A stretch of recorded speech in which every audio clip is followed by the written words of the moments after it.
반드시 합격하실 겁니다.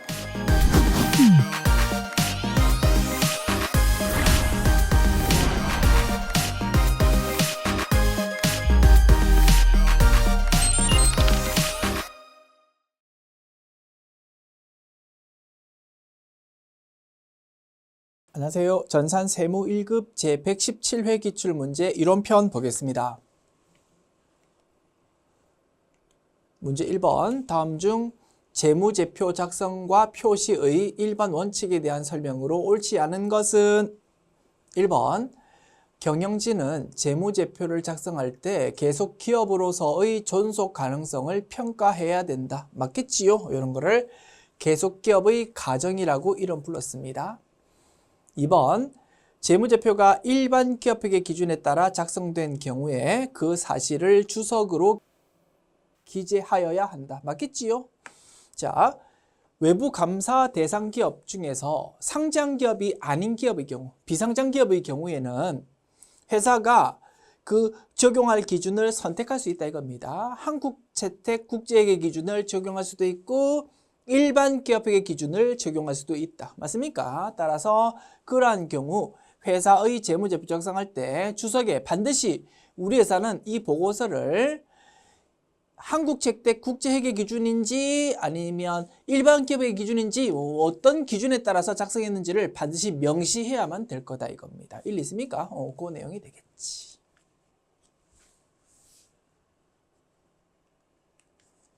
3번.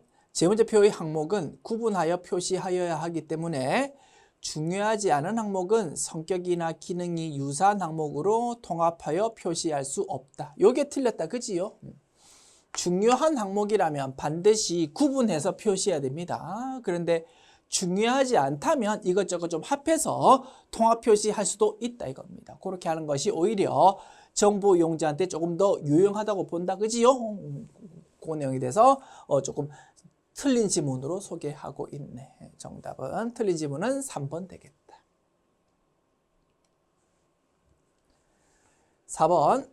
재무제표는 전기 재무제표의 모든 계량 정보를 당기와 비교하는 형식으로 표시한다. 맞는 내용입니다. 우리 기업의 기준에 따르면 재무제표 작성할 때 반드시 전 회계 기간과 이번 회계 기간 양년도를 비교하는 형태로 작성하십시오라고 규정하고 있다 이겁니다. 오케이. 틀린 지문은 3번.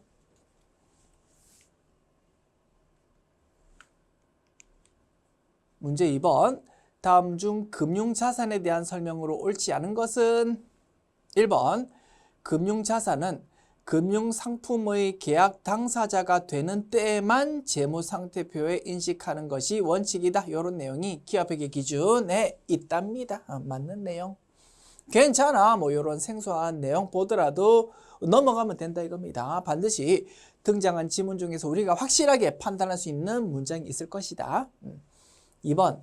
양도자가 금융자산에 대한 모든 통제권을 상실했다면 그 금융자산을 팔아먹은 걸로 매각거래로 보겠다라는 내용도 기업회계 기준에 언급이 되어 있답니다. 넘어가자. 그리고 4번 지문부터 할게요. 2번 지문과 비교하면 되겠네. 우리 회사가 금융자산에 대한 모든 통제권을 상실해버렸다면 상대방한테 넘겨준 거라면 매각거래로 보는 거고요. 그렇지 않고 금융자산 이전이 담보거래에 해당하는 경우, 즉 소유권이 넘어간 게 아니고 여전히 우리한테 남아있는 상태이라면 그거는 매각거래 아니고 담보거래로 본다 이겁니다. 그러한 경우에는 해당 금융자산을 담보 제공 자산으로 별도 표시하십시오라고 기업회계 기준에서 언급이 있답니다. 그래서 4번 지문도 맞는 거고 틀린 지문은 3번 되겠지. 읽어봅니다. 단기 매매 증권은 최초 인식할 때 공정가치로 측정해야 될 거고 맞고 후속 측정 시에도 공정가치로 측정해가지고 차이금액이 있다면 평가이익, 평가손실을 회계 처리해야 된다 이겁니다. 일리 있습니까? 그래서 3번 지문이 틀린 거야. 후속 측정 시에도 공정가치인데 상각 후 원가라고 언급하고 있으니까 3번이 틀린 지문 되겠다. 됐습니까? 정답은 3번이고요. 참고로 상각 후 원가라는 게 무엇인지 잠깐 소개해드리면 이겁니다. 자, 우리 사채를 발행하면 사채 할인 발행 차금 또는 사채 할증 발행 차금이 생길 수 있잖아. 그지? 그 내용은 유효이절법에 따라서 따박따박 상각을 합니다. 맞습니까? 자, 이번에는 우리가 발행된 회사채를 구입했다 이겁니다. 그지? 채무증권을 구입했을 때 구입한 유가증권에 대해서 보유 목적에 따라서 계정 과목을 달리할 수 있는데 그 채무증권을 우리 만기까지 끝까지 들고 있을 거랍니다. 그러면 만기 보유 증권으로 회계 처리할 거고, 만기 보유 증권의 경우에는 우리가 회사채를 구입했을 때의 금액이랑 액면 금액이 차이가 있을 수 있습니다. 그 차이 금액을 유효이자율법에 따라서 따박따박 상각하게 될 거고, 그 상각 내용을 장부금액에 반영할 거다 이겁니다. 대신 만기 보유 증권에 대해서는 평가이익, 평가손실은 인식하지 않는다. 그지? 어차피 끝까지 만기까지 들고 있을 거니까. 그래서 만기 보유 증권에 대해서는 측정을 평가이익, 평가손실은 인식하지 않고 상각 후 원가라는 걸로, 즉 상각 금액만 장부에 반영해서 기록합니다라고 규정하고 있다 이겁니다. 그래서 상각 후 원가로 측정하는 거는 단기 매매 증권이 아니고 만기 보유 증권이다라고 딱 정리할 수 있겠다 이겁니다. 어렴풋이 1, 2 써보입니까? 참고로 상각 후 원가라는 용어 설명드렸고, 어쨌든 지금 보는 문제에서는 3번 지문이 틀린 거다 이거지. 됐습니다.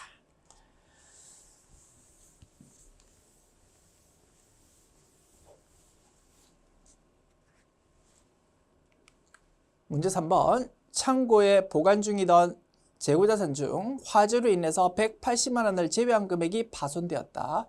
다음 자료 이용해서 화재로 인한 재고자산 피해액을 계산해 보십시오. 자료 나와 있고요. 기초재고, 단기 매출액, 단기 매입액, 그리고 단기 매출 총이익률이라는 거 나와 있습니다. 매출 총이익률이 어떤 의미인지 아니를 물어보고 싶었네. 자, 매출 총이익률이라는 거는 매출액을 분모로 하고 7,800만 원. 그리고 분자는 매출 총이익이다. 그지요? 매출 총이익은 매출액 7,800만 원에서 매출원가, 동그라미 표시할까를 뺀 거가 매출 총이익이다 이겁니다. 요게 비율이 10%랍니다. 계산해 봅니다.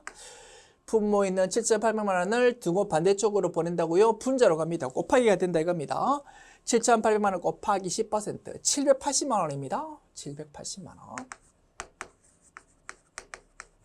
7,800만 원에서 동그라미 표시한 매출원가 뺀 거가 780만 원대인데 동그라미 표시한 매출원가는 얼마입니까?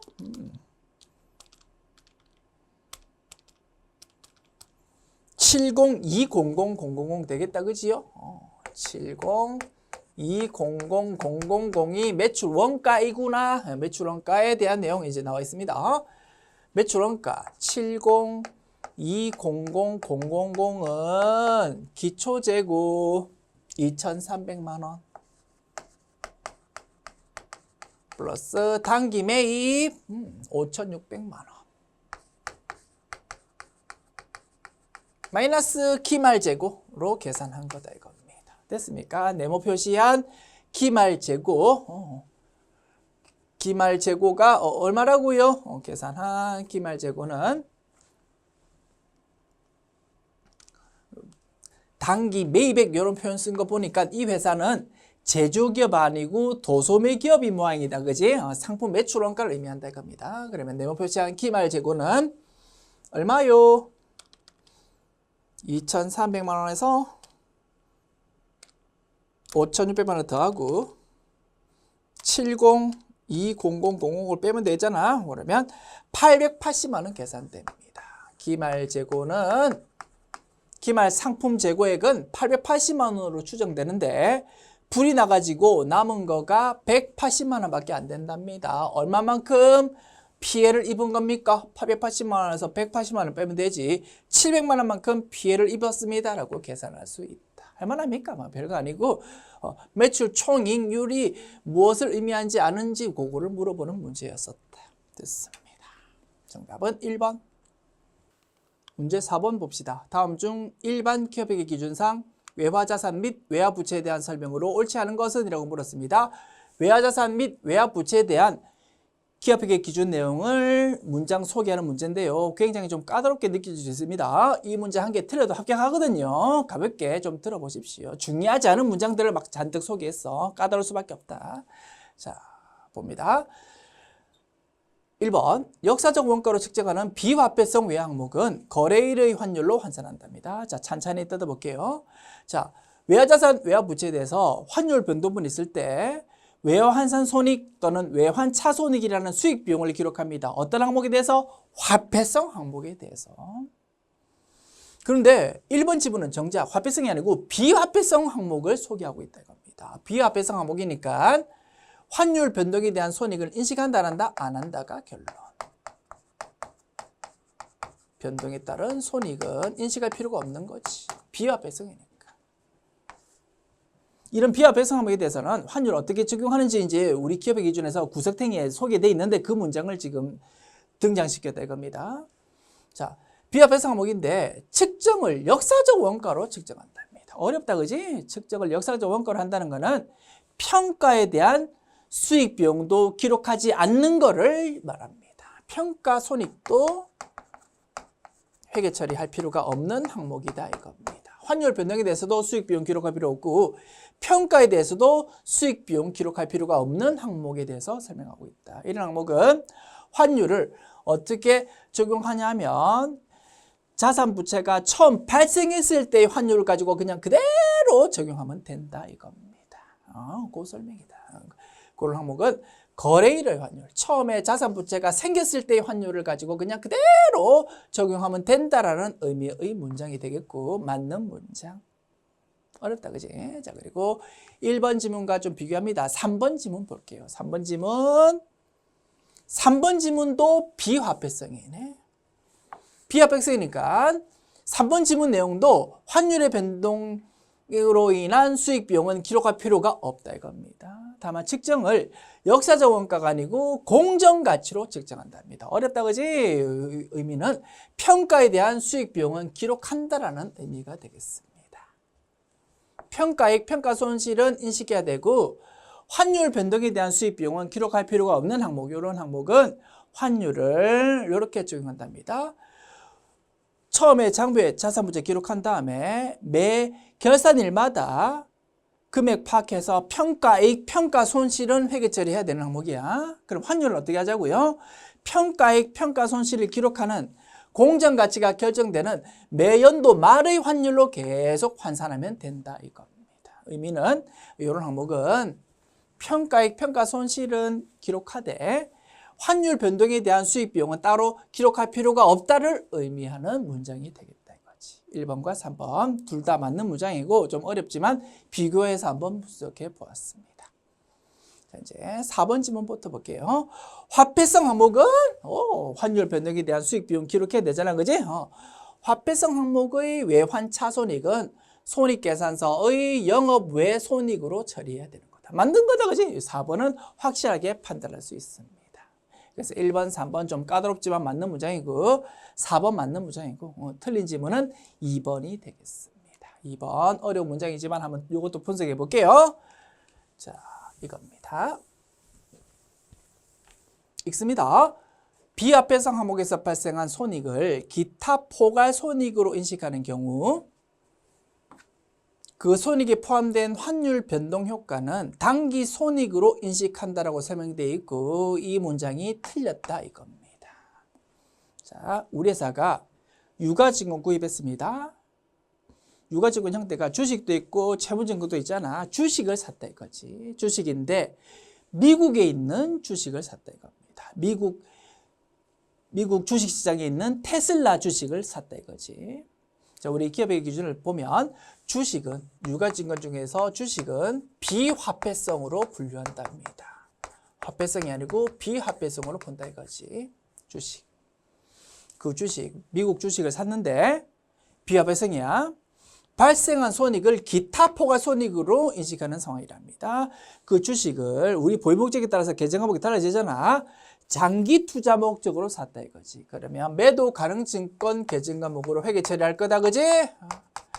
매도 가능 증권으로 회계 처리했고 그 매도가는 증권에 대한 평가액, 평가손실을 뭘로 분류한다고? 기타 포괄손익 누계액으로 분류한다 이겁니다. 즉 평가에 대한 부분이 기타 포괄손익으로 지금 장부 반영되는 상황이다 이거지. 됐습니까? 그런 상황의 경우 자, 테슬라 주식을 샀어. 주식 가치가 매년마다 바뀔 거 아닙니까? 회계 처리할 건데 그 가치 변동분을 뜯어보면 주가가 변동된 효과도 있고 환율이 변동된 효과도 있고 섞여가지고 가치 변동분이 산정될 겁니다. 그렇다 하더라도 굳이 그 가치 변동분 중에서 환율 변동분을 팔아내가지고 그 부분을 따로 수익 비용 기록하지 말고 그냥 주가 변동분이랑 환율 변동분 전부 다 합해가지고 기타 포괄손익 누계액으로 회계 처리하면 된다라는 의미의 규정이다 이겁니다. 따라서 자 뒷부분이 틀렸다 그지? 그 손익이 포함된 환율 변동 효과가 있다 하더라도 그 부분을 당기 손익으로 따로 인식할 필요 없고 그냥 기타 포괄손익 누계액으로 그냥 회계 처리하면 된다가 결론 되겠지. 됐습니까? 그래서 2번 지문이 틀린 것이고 정답 2번 되겠다. 다시 한번 잔소리. 엄청 까다로운 문장이지, 그지? 이 문제 한 개 틀려도 괜찮고 강조하고 싶은 부분 까다로운 문제 나올 수 있어. 내가 알고 있는 지식 범위 내에서 열심히 한번 찍고 빨리 넘어가면 된다. 다시 한번 잔소리 드렸습니다. 오케이. 문제 5번 봅시다. 다음 중 퇴직급여에 대한 설명으로 가장 옳지 않은 것은 1번 확정급여형 퇴직급여 제도에서 퇴직연금 운용자산이 퇴직급여 충당 부채를 초과하는 경우에는 그 초과액을 투자자산으로 표시한다라고 되어 있네요. 분석해 봅니다. 일반적으로 DB형 퇴직급여 제도에서는 퇴직연금 불입하더라도 종업원에 대한 퇴직금 지급 의무가 여전히 남아있는 성격이다 보니까 확정급여형 퇴직급여 제도에서는 퇴직급여 충당 부채라는 부채도 따로 설정을 계속 하게 된다 이겁니다. 자, 그때 재무제표 어떻게 작성합니까? 자, 연금에 불입한 금액이랑 퇴직급여 충당 부채 설정한 금액이랑 비교해보면 일반적으로 부채 금액이 더 크더라, 그지? 그래서 재무제표 작성할 때 부채 쪽에다가 퇴직급여 충당 부채를 일단 기록한 다음에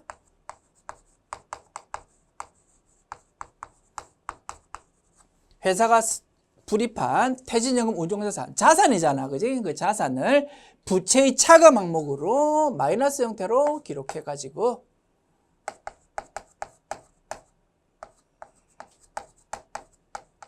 퇴직연금 운용자산을 부채의 차감 항목 형태로 표시해가지고 A 빼기 B 금액을 이렇게 표시하는 방식으로 재무제표 작성하더라 이겁니다. 재무상태표 일반적으로. 왜? 퇴직급여 충당 부채 금액이 연금에 불입한 것보다 금액이 더 큰 게 일반적이니까. 그런데 아주 예외적인 상황이다, 그지? 만약에 연금에 불입한 금액이 퇴직급여 충당 부채보다 더 큰 상황이라면 이제 부채 쪽에 기록하는 게 아니고 오히려 자산 쪽에다가, 그지? 퇴직연금 운용자산 금액을 기록한 다음에 자산의 차감 성격으로 퇴직급여 충당 부채를 마이너스 형태로 표시해가지고 A 빼기 금액을 자산 쪽에 기록해야 될 거다 이겁니다. 일리 있습니까? 그 설명입니다. 자산 쪽에 그 차이 금액을 기록할 거고 자산 중에서 그 내용은 투자자산으로 분류되더라 이겁니다. 일리 있습니까? 맞는 내용.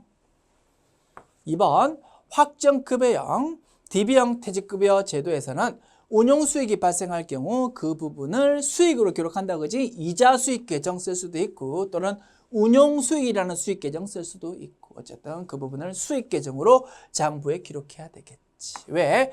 확정급여형 DB형 퇴직급여 제도에서는 연금에 불입하더라도 그 연금 불입한 돈 주인이 여전히 회사 걸로 보기 때문에 계속 관리를 해야 된다 이겁니다. 맞습니까? 1번, 2번 지문 맞고요.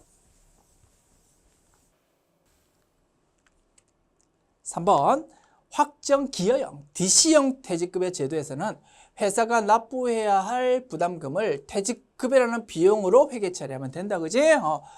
확정기여형 DC형은 퇴직연금에 불입하는 순간 회사의 종업원에 대한 퇴직금 지급 의무가 없어져 버린다, 그지? 그래서 회계 처리는 엄청 단순했습니다. 불입하는 돈을 그냥 장부에 퇴직급여라는 비용으로 기록하면 그 이후에는 전혀 연금 불입한 부분에 대해서 회계 처리 신경 쓸 필요가 없다 이겁니다. 4번 확정 기여형, DC형 퇴직급여 제도에서는 운영에 관한 내용은 모두 회사가 결정하고 책임진다. 틀렸다 그지요? 확정 기여형, DC형의 경우에는 회사가 연금 불입하면 그 이후에는 내 돈이 아닙니다. 이미 종업원한테 퇴직금 준 걸로 보기 때문에 확정 기여형의 경우에는 불입 이후에는 회사는 장부상으로 퇴직연금에 대해서 전혀 회계 처리 신경 쓸 필요가 없다가 결론이었습니다. 다시 바꿔 말하면 그 불입한 돈 주인은 이제 회사 거가 아니고 이미 종업원 거다 이거지. 따라서 연금 불입된 돈을 어떻게 운영할 건지 결정은 누가 해야 된다고? 종업원 거니까 종업원이 결정해야 될 거다 이거지. 됐죠? 종업원이 결정해야 되는데 회사가 결정한다고 했으니까 4번이 틀린 지문 되겠지. 정답은 4번.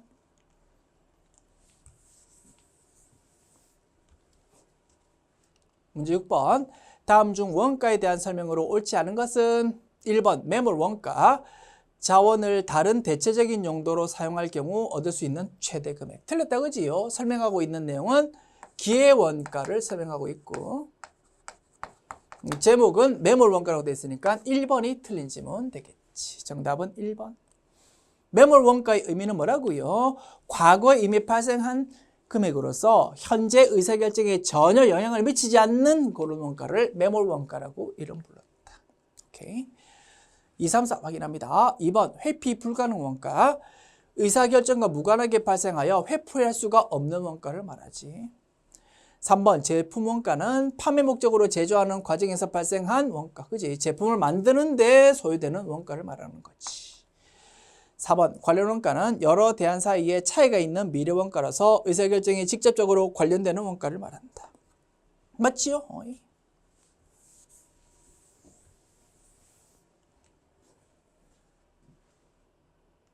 문제 7번. 매출 원가율이 매출액의 75%일 때 다음 자료 이용해서 기초 제공품 금액을 계산해 보십시오. 됐지요? 원가의 흐름 문제인데요. 좀 특이한 율이 제시되었네. 자, 매출 총이익률은 뭐라고? 매출액을 분모로 하고 매출 총이익을 분자로 하는 것이 매출 총이익률이야.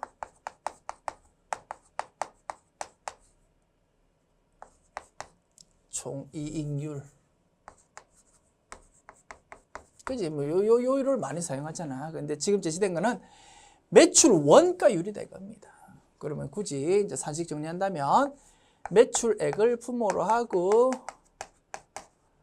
분자가 뭐라고? 매출 원가이다 이겁니다.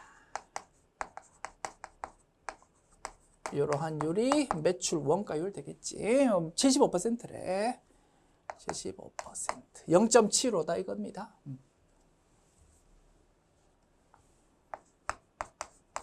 매출액이 얼마라고? 매출액이 2천만 원.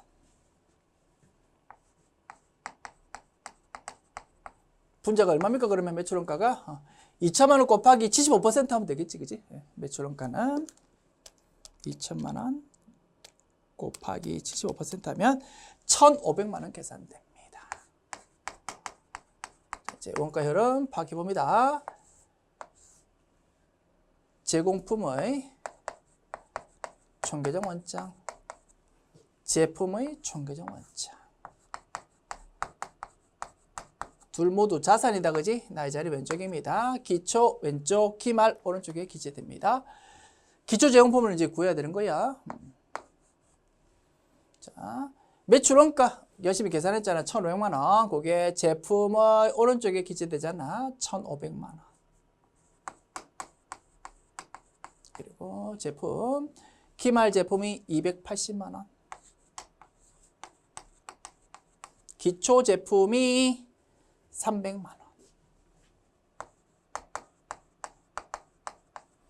그러면 단기 제품 제조원가는 얼마입니까? 왼쪽 오른쪽 가격 똑같아야 되잖아. 오른쪽 가격가 1780000이니까 왼쪽 합계도 1780000 될 거고, 동그라미 표시한 단기 제품 제조원가는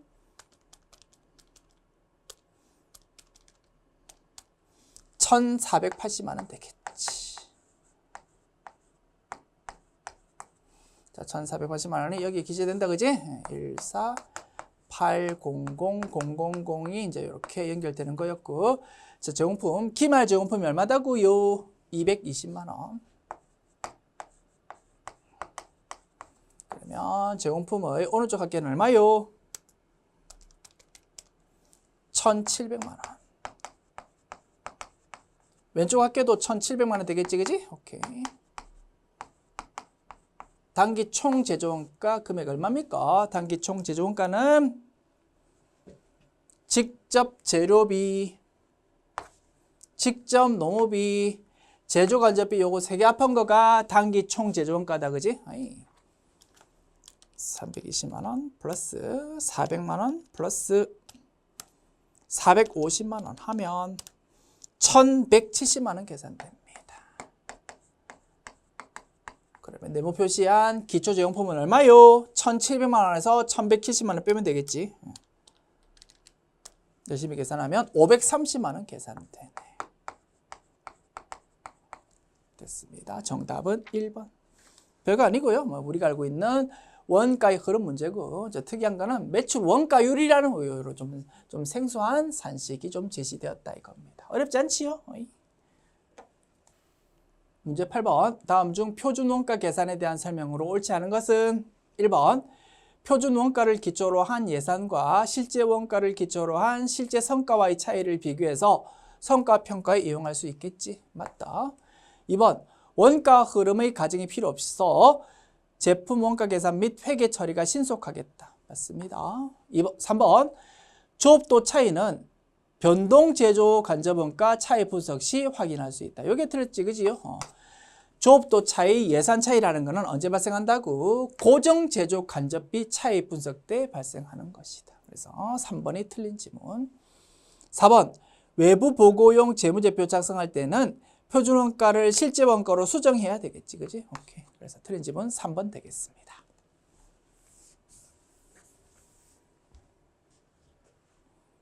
문제 9번. 주식회사 세무는 직접 노무 시간을 기준으로 제조 간접 원가를 배부하고 있다. 해당 연도 초 제조 간접 원가 예상액은 300만 원이고 예상 직접 노무 시간은 10,000시간이다. 실제 직접 노무 시간이 11,500시간일 때 단기의 제조 간접 원가는 25만 원 과대 배부라고 한다. 단기말 현재 실제 제조 간접 원가 발생액은 얼마입니까? 매우 자주 출제되는 문제다, 그지요? 정상 개별 원가 계산 문제입니다. 자, 예정 배부율이 얼마라고요? 300만 원 나누기 10,000시간이지. 시간당 300건. 에다가 실제 조업도 곱합니다. 11,500시간. 요게 예정 배부 금액이잖아, 그지? 300 곱하기 11,500 하면 3450000. 요게 예정 배부액이야. 예정 배부액이랑 실제 발생액 비교해 보니까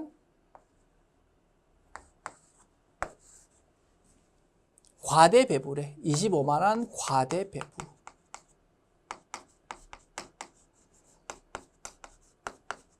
예정 배부액이 더 크다 이겁니다. 25만 원만큼. 그러면 네모 표시한 실제 발생 금액은 345만 원에서 25만 원 빼면 되겠지, 그지? 320만 원이 발생 금액입니다. 라고 파악할 수 있겠다. 정답은 2번.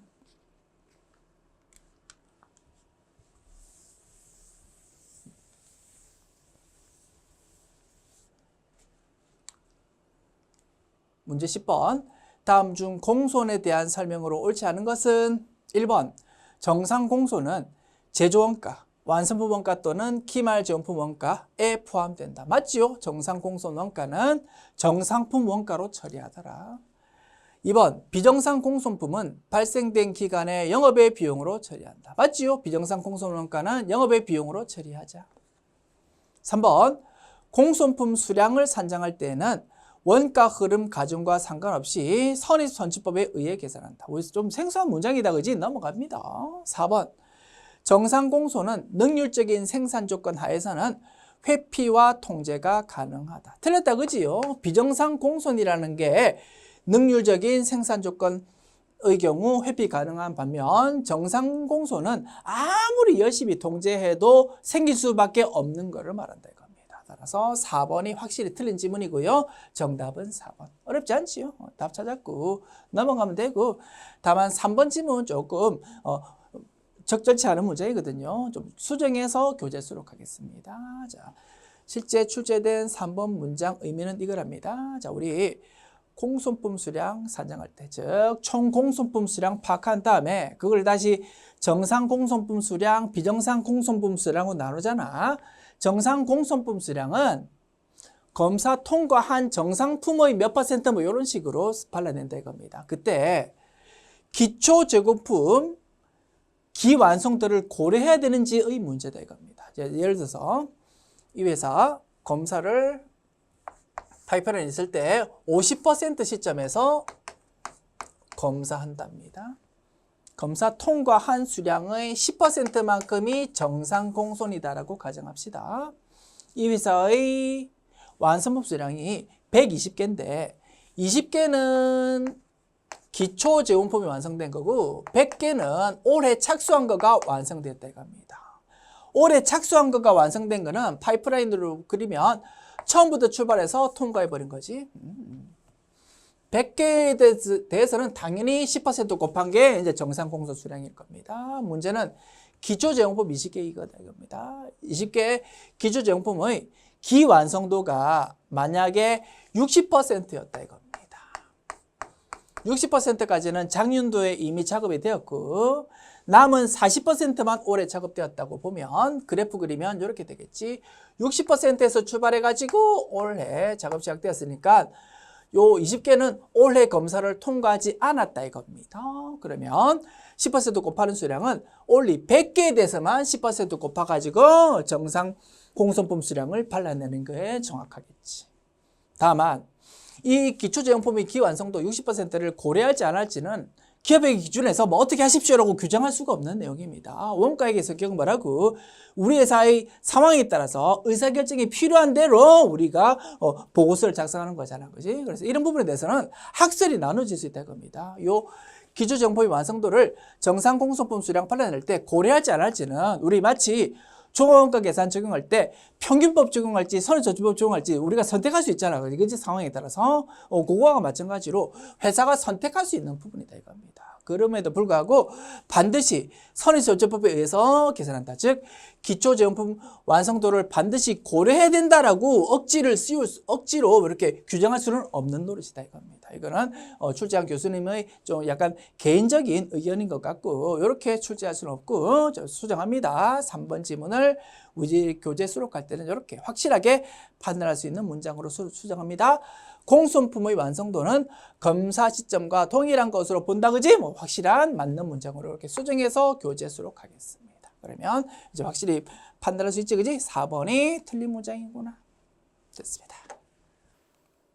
문제 11번. 다음 중 지급일이 속하는 달의 다음 달 말일까지 간이지급 명세서를 제출하여야 하는 소득으로 옳지 않은 것은? 이라고 물었네요. 생소한 내용일 겁니다.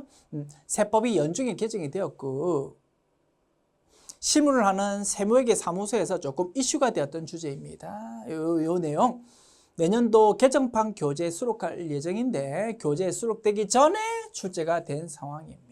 틀려도 괜찮아. 이 문제 한 개 틀려도 합격할 수 있는 거고 실제 시험에서 이런 문제를 접했다고 어떻게 하자고 빨리 정답이라고 생각되는 한 개 찍고 넘어가면 된다 이겁니다. 가볍게 한번 들어보십시오. 자, 간이지급 명세서라는 서식은 무엇입니까? 근로장려금을 제때에 지급하기 위해서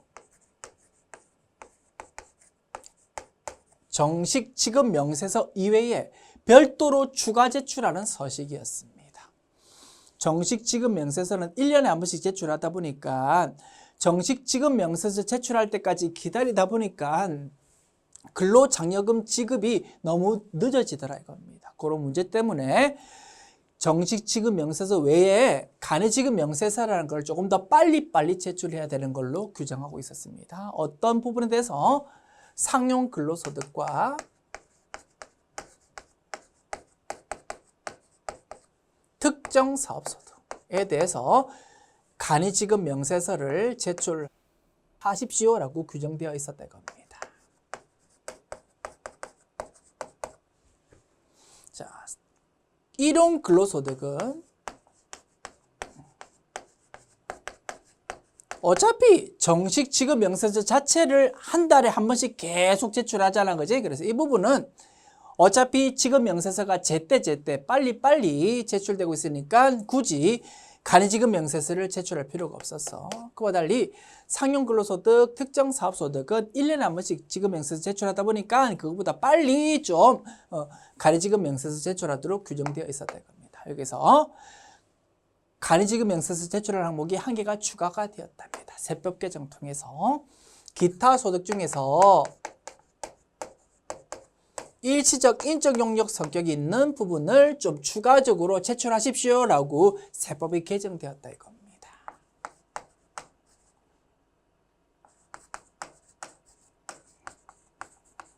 자, 근로장려금을 지급받는 사람들이 돈을 어떻게 버는지 파악해 보니까 근로소득과 특정 사업소득뿐만 아니고 일시적 인적 용역 성격의 기타 소득도 좀 이런 형태로도 돈을 지금 받고 있다는 겁니다. 그래서 이런 부분까지 모두 신고가 되어야지만 그 사람에 대해서 근로장려금 지급해야 되는지 지급할 필요가 없는지 정확하게 판단이 될 수 있는 모양입니다. 그런 이유로 이 항목이 한 개가 추가가 된 거고 그거를 출제한 겁니다.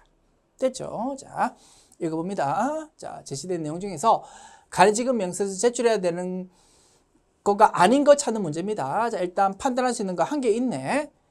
원천징수 대상 사업소득, 즉 특정 사업소득 말합니다. 이거는 간이지급 명세서 제출해야 되겠네. 판단할 수 있을 거고 이제 나머지 내용 봅시다. 1번 고용 관계없이 일시적으로 다수인에게 강연을 한 강연자에게 지급한 강연료. 뭡니까? 요거지, 그지? 일시적 인적 용역 성격의 기타 소득. 야, 요것도 세법 개정에 따라서 간이지급 명세서 제출해야 되구나. 4번 라디오 통해서 일시적으로 해설 개봉을 하고 지급한 보수. 이것도 마찬가지 일시적 인적 용역 성격의 기타 소득이다, 그지? 이것도 세법 개정에 따라서 제출해야 됩니다. 따라서 간이지급 명세서 제출할 필요 없는 거는 3번이 되겠다 이겁니다. 3번은 계약의 위약이나 해약으로 인해서 지급한 위약금과 배상금이라고 돼 있네. 기타 소득에는 해당하지만 일시적 인적 용역은 아니다 이겁니다. 맞습니까? 그래서 3번은 제출할 필요가 없다라고 판단할 수 있고 정답은 3번. 됐지요? 그리고 참고로 조금만 더 부연 설명. 규정되어 있는 내용 중에서 특정 사업소득과 일시적 인적 용역의 기타 소득 이 두 가지 항목에 대해서는 간이지급 명세서를 현행세법에 따르면 매달마다 지급일에 속하는 달의 다음 달 말일까지 매달마다 제출하십시오라고 현행세법에서 규정하고 있고 상용 근로소득은 조금 다르게 제출 주기가 규정되어 있는 상황입니다. 물론 세법이 향후에 또 어떻게 개정될지 모르겠어. 현행세법 기준으로 한번 좀 표현 설명 달아보았다. 됐죠? 문제 12번. 다음 중 법인세법상 소득 처분 시 반드시 기타 사회유출로 처분해야 하는 경우가 아닌 것은 1번 임대보증금 등의 간주입금 맞지요? 2번 기업 업무 추진비 한도 초과액의 송금부산이 맞지요? 3번 업무 관련성이 있는 벌금 및 과태료 맞지요? 1, 2, 3번 항목은 그 귀속이 좀 불분명하다 보니까 기타 사회유출로 소득처분한다고 했습니다. 그와 달리 4번 건설자금 소득처분 유보로 소득처분한다 그지요? 그래서 정답은 4번 되겠지.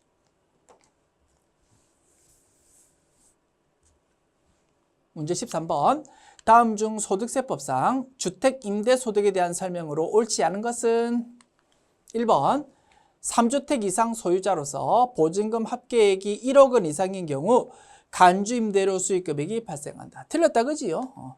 3주택 이상 소유자이면서 보증금 합계액이 3억 원 초과일 때, 그지? 3억 원 초과일 때 이러한 간주임대료 제도가 적용되더라. 그래서 틀린 지문은 1번 되겠습니다. 정답은 1번. 답 찾았고요. 2, 3, 4 확인합니다. 2번 총수익금액이 2천만 원 이하인 주택임대소득은 즉 소규모 주택임대소득 말한다 그지? 그 경우에는 종합과세 확인을 해야 되는데 다른 과세 표준하고 합산할 필요 없이 특례 규정에 따라서 조금 세금 작게 적용할 수가 있다고 했습니다. 그 내용 되겠지. 2.1은 이하 소규모 주택임대소득은 분리과세와 종합과세를 선택할 수 있다. 의미는 특례 규정에 따라서 조금 세금 작게 계산할 수 있다는 의미고, 다만 우리 세법에서 용어를 좀 잘못 쓴다고 했습니다. 소규모 주택임대소득을 분리과세 주택임대소득이라고 좀 엉터리 용어 쓰는 바람에 가끔씩 이런 지문이 등장한다 이겁니다. 좀 정확한 내용으로 문장 수정해서 교재 수록할게요. 세법에는 물론 엉터리 용어인 분리과세 주택임대소득이라는 용어를 쓰고는 있지만 그 어디에도 분리과세와 종합과세 선택한다라는 문장은 없습니다. 좀 제대로 된 문장으로 고쳐서 수록하겠습니다. 이런 소규모 주택임대소득은 종합소득 과세표준에 합산하지 않고 특례 규정에 따라서 종합소득 결정세액을 좀 계산할 수 있다. 좀 세금을 좀 작게 계산되도록 할 수 있더라 이겁니다. 됐죠? 수정해서 수록할 거고요. 맞는 문장 3번 확인합니다. 임대주택이 등록 요건을 모두 충족했다면 분리과세 적용 시 필요 경비는 총 수익 금액의 60%를 적용한다. 특례 규정을 적용할 수 있다고 했는데 소규모 주택임대소득에 대해서 특례 규정 적용할 때 필요 경비는 그 사업자가 그 사람이 주택임대소득 없는 사람이 사업자 등록했는지 안 했는지에 따라서 필요 경비가 좀 달라진다 이겁니다. 만약에 사업자 등록을 했다면 필요 경비는 총 수익 금액의 60%까지를 인정해 준답니다. 우리 세법에서 이런 세부적인 규정이 있나 봐. 맞는 문장. 4번. 주택수는 본인과 배우자의 주택을 합해서 계산하더라. 그지요? 오케이. 그래서 틀린 문장은 1번이 되겠다. 됐죠? 3번 지문은 조금 생소한 내용이야. 그지? 필요 경비가 사업자 등록했는지 안 했는지에 따라서 달라지긴 달라지는데 몇 %인지까지는 우리가 따로 디테일하게 공부 안 했잖아. 조금 생소하게 느껴질 수 있겠지만 3번 지문, 1번 지문이 확실히 틀렸잖아. 그지? 답은 큰 어려움 없이 찾을 수 있다 이겁니다. 오케이. 14번. 다음 중 부가가치세법상 세금 계산서에 대한 설명으로 틀린 거를 찾아보세요. 1번. 매입자가 거래 사실을 관할 세무서장의 확인을 받아서 세금 계산서를 발급하고 매입세 공제를 받으려면 재화 또는 용역의 공급 시기가 속하는 과세기간의 종료일로부터 1년 이내에 신청을 해야 된다. 우리 매입자 발행 세금 계산서라는 제도 공부했었잖아. 그지? 시험에서는 거의 없지만 어쨌든 제도상으로 있긴 있다 이겁니다. 그거에 대한 세부적인 절차 규정을 보면 여기 이런 내용이 있답니다. 매입자 발행 세금 계산서 발급하려면은 공급 시기 속하는 과세기간 종료일로부터 1년 이내에 신청을 해야 됩니다. 라는 절차 규정이 있기는 있다. 넘어갑니다. 2번. 예정 부과기간 1월부터 6월 말합니다. 세금 계산서를 발급한 간이과세자는 7월 25일까지 예정 부과기간의 과세표준과 납부세액을 사업장 관할 세무서장에게 반드시 신고해야 된다. 굉장히 좀 의미가 있는 규정이었다. 그지요? 자, 간이과세자는 개인 사업자니까 예정 기간에 대해서는 사실은 신고할 필요 없이 나라에서 고지되는 건 납부만 하면 되는 게 원칙이야. 그런데 만약에 그 예정 기간에 대해서 간이과세자 중에서도 세금 계산서를 발급할 수가 있는 간이과세자가 있었다. 그지? 그 경우에는 만약에 예정 기간에 대해서 그 간이과세자가 세금 계산서 발급한 적이 있다면 예정 기간임에도 불구하고 가만히 있으면 안 돼. 반드시 신고를 해야 된다라는 규정이 있었다 이겁니다. 기억나십니까? 그 내용을 설명하고 있는 거고 맞는 문장.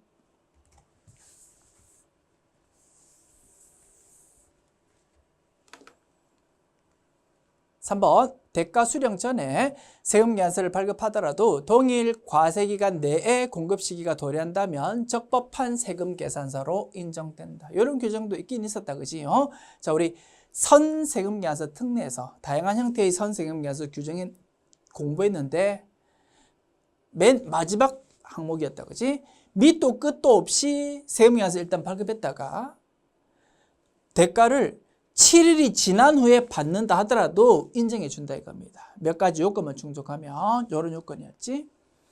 밑도 끝도 없이 세금 계산서 발급했고 돈을 발급한 날로부터 7일 이후에 돈 받는데 대가 수령 전에 세금 계산서 발급했고 밑도 끝도 없이 7일 이후에 돈 받는다 하더라도 동일 과세기간 내에 공급 시기가 도래한다면 오케이 인정해 준다라는 규정이었습니다. 기억나십니까? 맞는 내용인데 다만 요 문정에 대해서 확실하게 판단하려면 단서 조항까지도 좀 언급해 주는 게 좋겠다 이겁니다.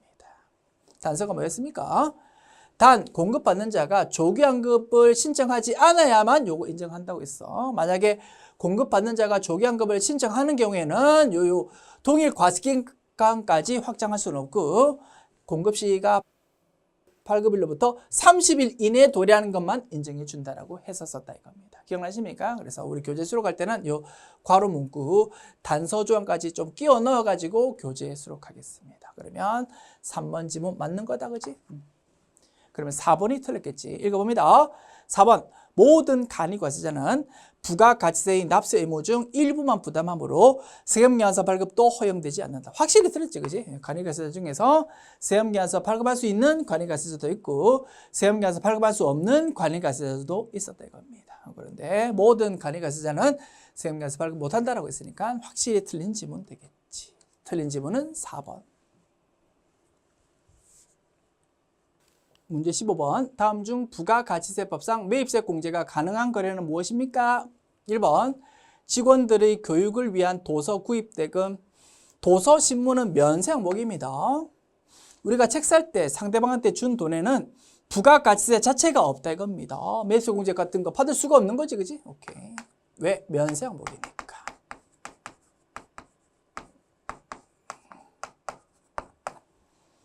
2번 출퇴근 시 사용하는 법인명의 2500cc 5인승 승용차에 대한 기름값. 뭡니까? 비영업용 소형 승용차 관련 지출이다 그지? 매입세 공제 받을 수가 없지.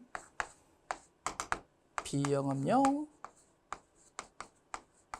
소형 승용차. 3번 기존 건물 철거하고 토지만을 사용할 목적으로 건물에 있는 토지를 취득했다고요? 그때 철거한 건물의 취득 및 철거 비용 마찬가지. 매입세 공제 받을 수가 없습니다. 우리가 토지가 필요해. 근데 토지, 건물이나 부동산은 토지 따로 건물 따로가 아니고 한꺼번에 거래되는 특징이 있습니다. 우리가 필요한 건 토지인데 그 위에 있는 허름한 건물까지 같이 구입했다 이겁니다. 그래 놓고 사오자마자 그 허름한 건물을 부숴버리는 상황이지, 그지?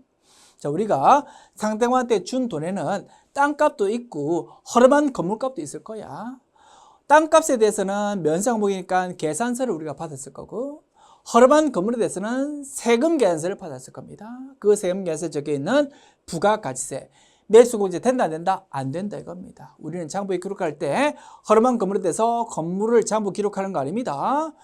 땅값이랑 허름한 건물값 모두 준 거에 대해서 전부 다 토지라는 자산으로 장부에 기록한다 이겁니다. 토지의 자본적 지출이므로 허름한 건물에 대해서 부가가치세에 적혀있는 세금계산서 받았더라도 매입세 공제 받을 수는 없는 것이지. 그리고 허름한 건물을 부숩니다. 철거하는 데 있어서 인력회사 쓸 겁니다.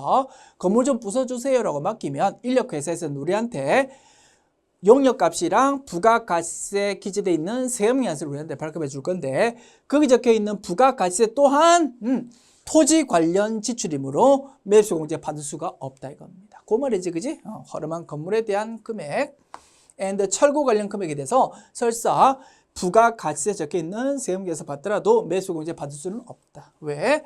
토지의 자본적 지출이기 때문에.